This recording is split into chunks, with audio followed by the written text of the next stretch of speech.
In this video, we're going to learn about what actually is the special null terminator character in C. So you may have heard about the null terminator character before. It's the special character at the end of a string in C. So if we declare a car array called string, and we assign to it the string ABCD, this string has a special null terminator character at the end of it. So the string is made up of the characters A, B, C, D, and then there's that special null terminator character with \0 at the end of the string. And each of these characters is at an index in the car array string. So A is at the index 0, B is at the index 1, and so on for the rest of these characters. So if we use printf to output this string with printf and string colon, and then %s to output a string, followed by a couple new lines with \n and \n, and then we put the string here to output the string, this is going to output our string ABCD. So if we save, compile, and run the program, we do get the string ABCD. So printf and other functions in C know that they've reached the end of a string once they reach the null terminator character. We could output each character in this string one at a time. We could have printf, and we'll have string at the index 0 is equal to, and we'll have %c to output a single character followed by a new line, and we'll output the character in the string at the index 0. And we'll do the same thing for the rest of the characters in the string. We'll copy this and paste it, and we'll output the characters at the index 1, 2, 3, and 4, and we'll have 1, 2, 3, and 4 here, and we'll add an extra new line here. And if we save, compile, and run the program, we get A, B, C, D, and then we can't actually output that special null terminator character. There's nothing here. So the null terminator character is not printable, but the character is there. We could detect it with an if statement. So we could have if the character in the string at the index 4 is equal to the null terminator character, then we'll output null terminator character at string index 4, followed by a couple new lines. And if we save, compile, and run the program, we'll get here null terminator character at string index 4. So the character is there. And if the null terminator character were to appear earlier in this car array, it would terminate the string earlier. So for example, if we put a null terminator character at the index 2 in this car array, then our string would only be AB. We could try that. Down here, we'll have string at the index 2 is equal to the null terminator character. Then we can output the string with printf string colon %s to output the string and a couple new lines, and we'll have our string here. And if we save, compile, and run the program, we'll see that our string is now just AB. So that's what the null terminator character does. It ends a string. But what actually is it? So this here, \0, looks like two characters. And in the text editor, it is two characters. But internally, when the C program is running, it's really only a single character. So we use \0 to represent one character in the same way \n is used to represent the new line character, even though in practice, when a program is running, the new line character is only a single character. Now all characters are really represented with an integer using what's called a character encoding. So for example, the character uppercase A is really the integer 65. And we can see that if we have here A is equal to, and we'll have %d to output an integer, and then we'll have a new line. And then we'll output the character uppercase A. But we're outputting the character as an integer value with %d. So this is not going to output uppercase A. What it's going to output is the integer that is used to represent uppercase A. So if we save, compile, and run the program, we'll get that uppercase A is represented with the integer 65. If we output B, we'll see something similar. So here we'll have printf, and we'll output uppercase B is equal to %d\n, and we'll output uppercase B. If we save, compile, and run the program, we'll see that uppercase B is represented with the integer 66. So every character is represented with an integer in practice. In the ASCII character encoding, we have that uppercase A is represented with 65, and B is represented with 66, and so on. Now the null terminator character is represented with 0. So 0 is the null terminator character. So when we use the null terminator character, it's equivalent to using the integer 0.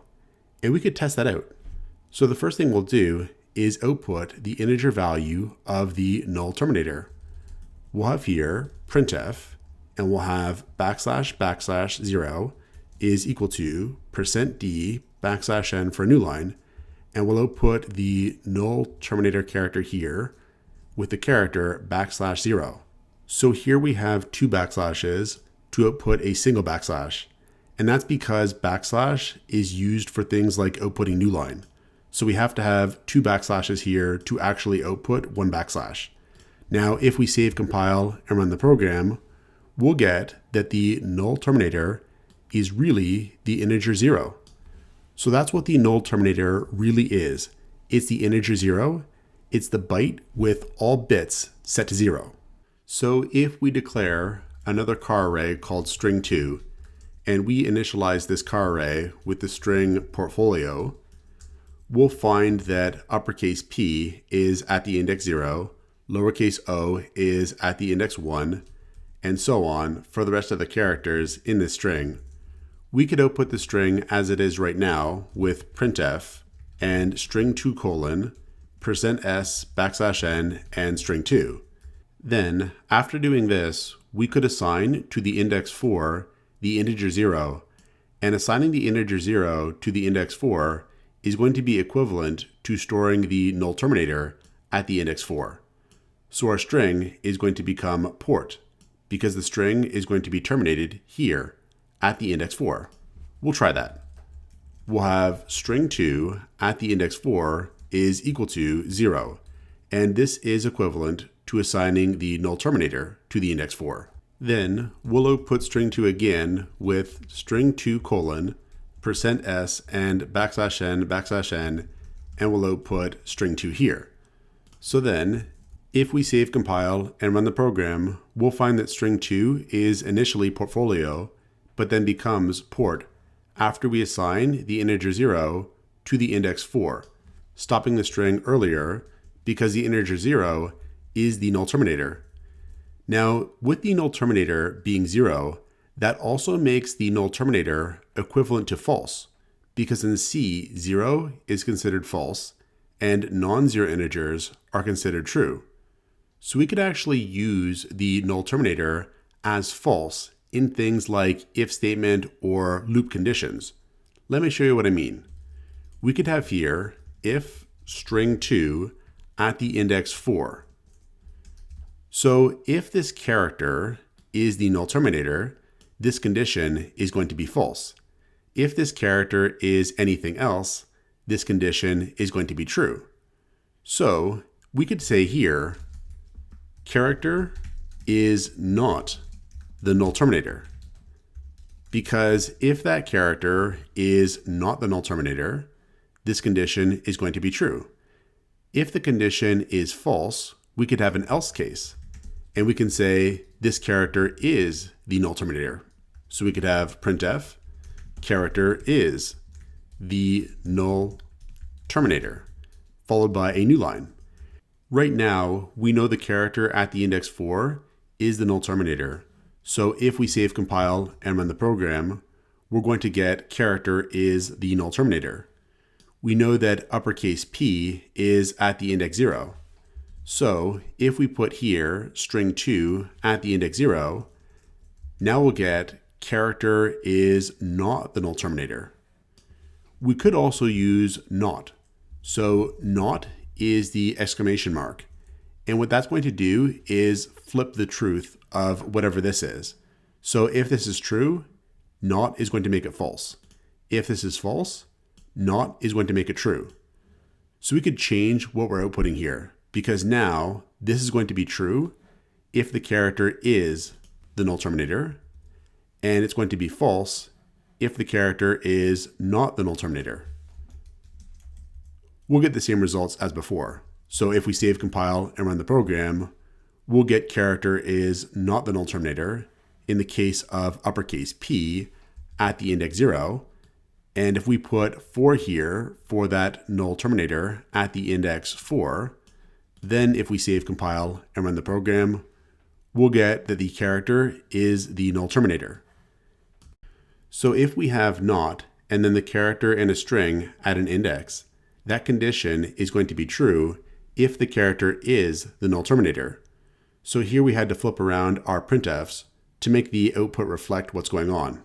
We can also use the fact that the null terminator is false to help us loop through a string using a car pointer variable.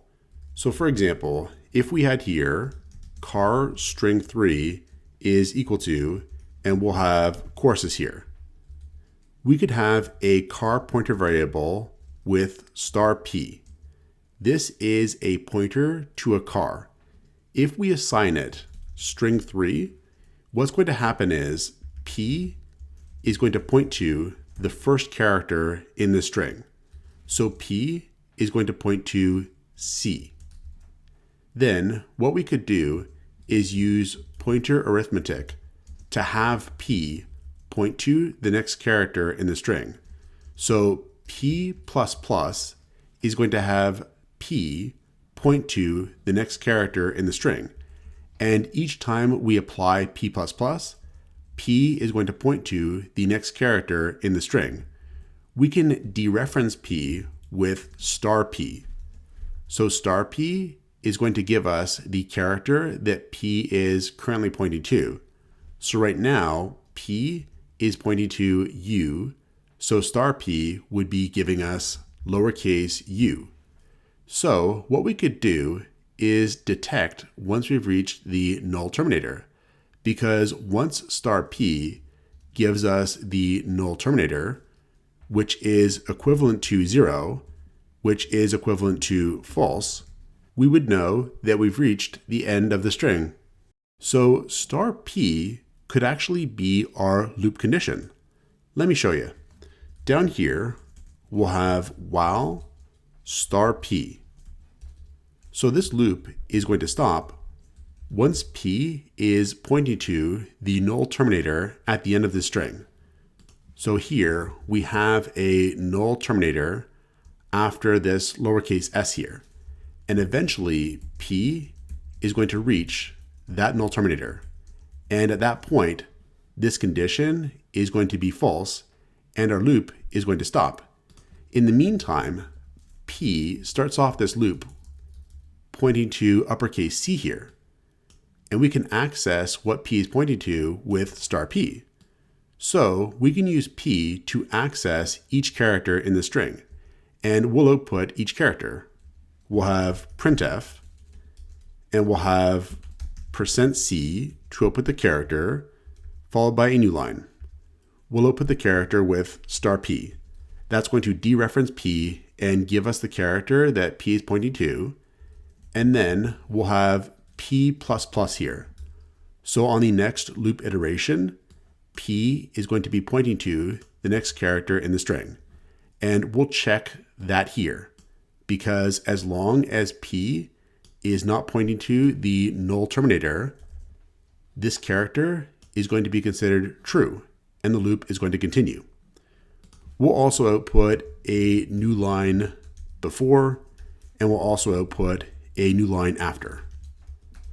So if we save, compile, and run the program, we'll get here each character in our string on a new line, and our loop stopped once we hit the null terminator character, which is considered false.